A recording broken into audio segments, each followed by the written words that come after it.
Restore the name of Allah with the most merciful and most kindful for us.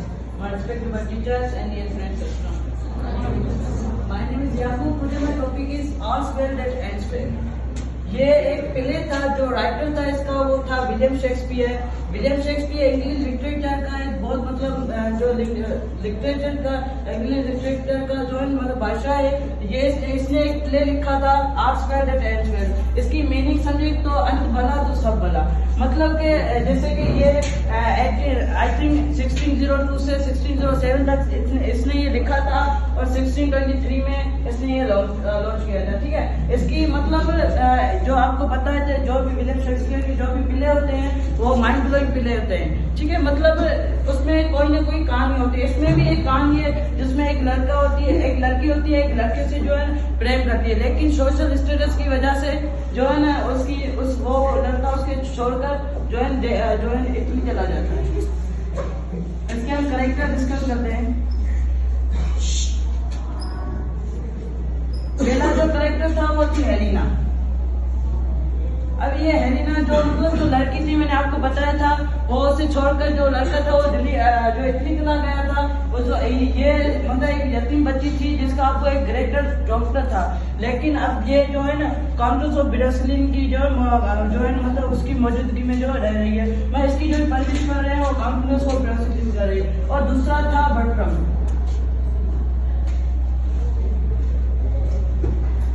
ये Bertram ये मतलब जो Italy चला गया था इसको छोड़कर, उसका नाम था बर्ट्रम और इसकी जो अम्मी का नाम था काउंटेस। इसकी अम्मी थी उसका नाम था काउंटेस। ये जो मैंने आपको बताया हेलिना की जो परवरिश कर रही थी वो बेसिकली काउंटेस कर रही थी। काउंटेस ऑफ रस्टोलियन जो है इसका पूरा नाम था, बस इसको काउंटेस जो है कहते थे। अब तीसरा जो चौथा जो इसका कैरेक्टर आता है वो है किंग ऑफ फ्रांस।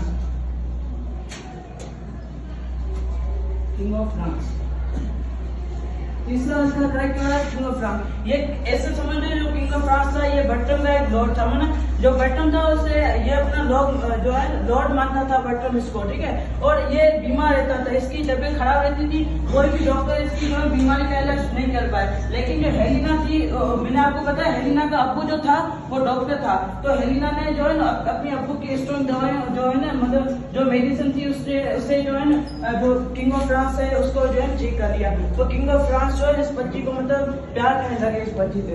फिर आते हैं इसका दूसरा भी जो भी कैरेक्टर है, फिर है अपना एक लेफ्यू। ये मैं आपको आगे चल के बताऊंगा लेफ्यू ने कौन सा कारनामा किया। फिर आते हैं कोरस, ये जो बर्ट्रम का फ्रेंड था, और इसके बाद आती है एक विंडो और उसकी बेटी डायना। अब हम कहानी को स्टार्ट करते हैं एक शेर से, जिसमें शेर का नाम है रस्टोलियंस। अब रस्टोलियन में जो बर्ट्रम था वो काउंट था। बेसिकली ये अपने मास्टर को छोड़कर जो किंग ऑफ फ्रांस के पास जा रहा था, क्योंकि इसके अब्बू की जो है डेथ हो गई थी, इस वजह से ये किंग ऑफ फ्रांस के पास जा रहा था। अब जब वो किंग ऑफ फ्रांस के पास जा रहा था तो उसकी अम्मी ने सोचा कि ये मुझे छोड़कर किंग ऑफ फ्रांस के जा रहा था, तो उसको मतलब बहुत बुरा लगा। फिर वो आप जो उसकी माँ थी वो मतलब उसके पास आई, उसको बोला कि आप जो मुझे छोड़ के जा रहे हो। फिर वो जब आपस में बातें कर रहे थे तो किंग ऑफ फ्रांस की जो है इलनेस की बात निकली। इलनेस मतलब उसकी बीमारी की बात निकली। फिर मतलब जो उसकी अम्मी थी काउंटेस, उसने बोला कि जो किंग ऑफ फ्रांस को जो बीमारी है उसका इलाज सिर्फ एक ही डॉक्टर कर सकता था। वो तो अभी जो है मतलब उसकी वफात हो चुकी है, उसकी जो है इलाज सिर्फ एक ही डॉक्टर कर सकता। वो डॉक्टर बेसिकली जो हेलिना है उसका अब्बू था। जो हेलिना का अब्बू जो है काउंटेस को कह गया था कि मेरी बेटी की परवरिश जो है आप करना। फिर जो है ना वो अपना बर्ट्रम जो फ्रांस चला गया, और फिर जो है वहाँ पर हेलिना जो रोने लगी। बेसिकली उसकी अम्मी ने कहा कि मैंने इसके अब्बू की बात की, इस वजह से ये रो रही है। तो यहाँ पर जो हेलिना इसलिए नहीं रो रही है कि उसके अब्बू की बात की, हेलिना इसलिए रो रही थी कि जो अपना बर्ट्रम था वो उसे छोड़कर फ्रांस चला गया, इस वजह से जो है रो रही थी। तो यहाँ पे मतलब वो फ्रांस चला गया, तो ये यहाँ पर उसके पास जो है मोरल्स आया कि उसको इतनी मतलब बातें सुनाई कि आपका जो है दोस्त था वो आपको छोड़ के जो फ्रांस चला गया इस वजह से। फिर वो अब आते हैं फ्रांस की बात पे। अब आते हैं फ्रांस में क्या हो रहा था। फ्रांस में जो एक किंग था जो बेसिकली मतलब अपने कोर्ट में बैठा था, वहाँ पर जो है मतलब अपने कोर्ट में बैठा था, वहाँ पर जो है अपना जो नोबल मेंबर्स थे उससे बात कर रहा था कि ये डिस्प्यूट है, ये कौन संभालेगा, ऐसे वहाँ पर जो है बटम आ गया। तो किंग ऑफ फ्रांस बटम को देखकर बहुत खुश है और मैं उसको कहा बेटा आपकी तबीयत कैसी है, और ये भी कहा कि आपके अब्बू की वफात हो गई है, मुझे बहुत मतलब मैं अपसेट हूँ उस वजह से, और ये भी कहा उस बात पर ये दुआ की है कि मेरी भी अब वफात हो जाएगी, क्योंकि किंग ऑफ फ्रांस जो है बीमार रहता था, मैंने आपको बताया था।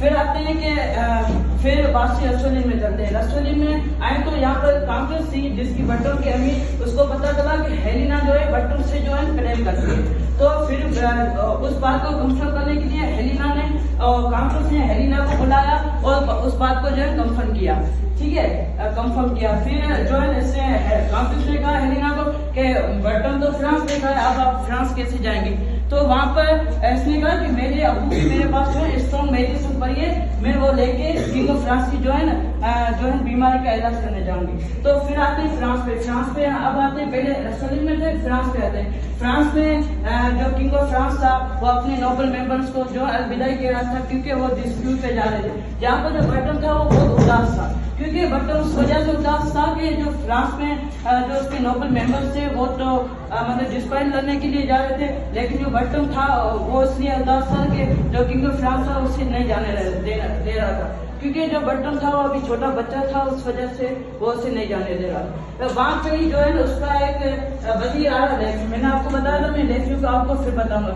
लेफ्यू उसका वजीर था, किंग ऑफ फ्रांस का वजीर था। वो आया क्या हुजूर एक भाई लड़की खड़ी है, वो दावा करे कि मैं आपकी जो है मतलब मैं आपकी बीमारी का इलाज करूंगी। तो जो किंग ऑफ फ्रांस था उसने कहा कि उसको आने दो। तो वो लड़की जो है ना उसके कोर्ट में आई और किंग ऑफ फ्रांस को कहने लगी मैं आपकी बीमारी का इलाज